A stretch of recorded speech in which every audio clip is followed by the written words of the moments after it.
J'ai fait une première vidéo qui s'appelle « Qui défendra l'enfer ?» dans laquelle j'argumente que l'enfer fait partie de l'œuvre de Dieu. Et puisque la Bible dit que toutes ses œuvres sont parfaites, Deutéronome 32,4, l'enfer aussi doit être une œuvre parfaite de Dieu, puisque toutes ses œuvres sont parfaites et l'enfer fait partie de ses œuvres. Et j'ai dit qu'en tant que chrétiens évangéliques, nous ne devons pas avoir honte de l'enfer. Mais au contraire, j'ai donné quelques raisons pourquoi nous devons nous réjouir que l'enfer existe.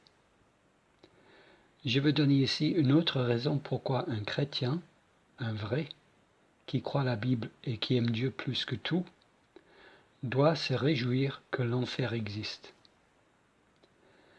Selon Romains chapitre 1 et Romains chapitre 3 verset 23, nous savons que le péché, c'est une attaque directe sur la gloire de Dieu.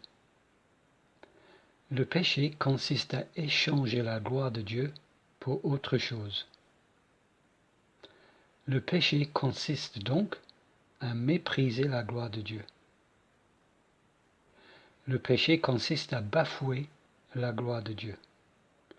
Plutôt que de valoriser sa gloire et trouver en lui son plus grand trésor, le pécheur préfère à Dieu ses enfants, sa voiture, son confort, etc.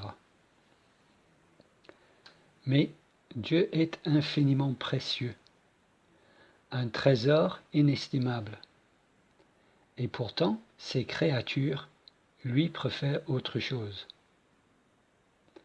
Ainsi, ces créatures volent à Dieu sa gloire publiquement et constamment. Ces créatures méprisent sa valeur publiquement et constamment. Ces créatures amoindrissent la gloire de Dieu publiquement et constamment. Amis chrétiens, ça vous embête ça? Que la gloire de Dieu soit constamment bafouée et foulée aux pieds par ces créatures? Ça vous empêche de dormir la nuit? Imaginez que ce soit vous qu'on ridiculise publiquement et constamment. Ça vous embêterait? Mais quand c'est Dieu, on se fait une raison assez facilement, n'est-ce pas?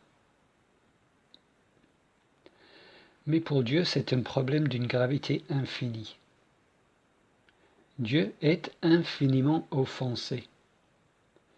Parce que pour la créature de porter atteinte à la gloire infinie de Dieu est un péché d'une gravité infinie.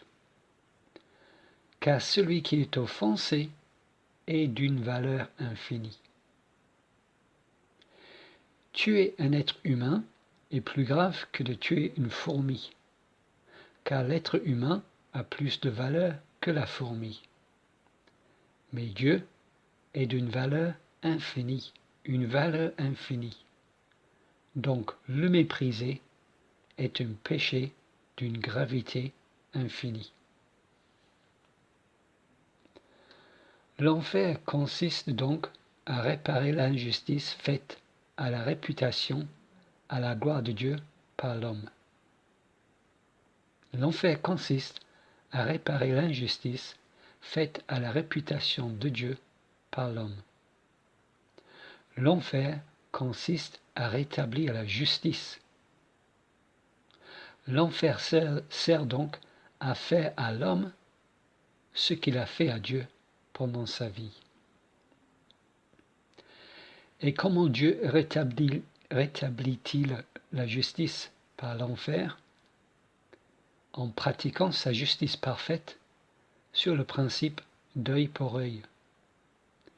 Dieu enlève à l'homme sa gloire et sa dignité en enfer. Puisque l'homme a méprisé la gloire de Dieu, Dieu méprise tout ce qui fait que l'homme est un homme en le lui enlevant. Mais pourquoi faut-il une éternité pour faire cela? Parce que l'homme n'est pas infini. Non, l'homme n'est pas infini, mais Dieu l'est justement. Mais l'homme est immortel. Donc, il faut un temps infini pour pouvoir réparer l'offense faite à la gloire infinie de Dieu. Il faut un temps infini pour pouvoir avilir la créature qui a méprisé la beauté infinie de Dieu. L'enfer, c'est une éternité passée à réparer l'injustice faite à ce Dieu infiniment bafoué, infiniment offensé. L'enfer sert à ce que la gloire de Dieu soit vue comme étant éternellement importante. Et vous savez quoi? Voici une suggestion complètement folle. Et si on se mettait du côté de Dieu pour changer? Après tout, nous sommes ses enfants, non? Si on se mettait du côté de Dieu pour changer? Voici ma suggestion folle. Je suggère que cette idée devrait être pour un chrétien évangélique une cause d'immense satisfaction. Oui, une cause d'immense satisfaction que justice soit faite et que la gloire de notre Dieu magnifique soit rétablie.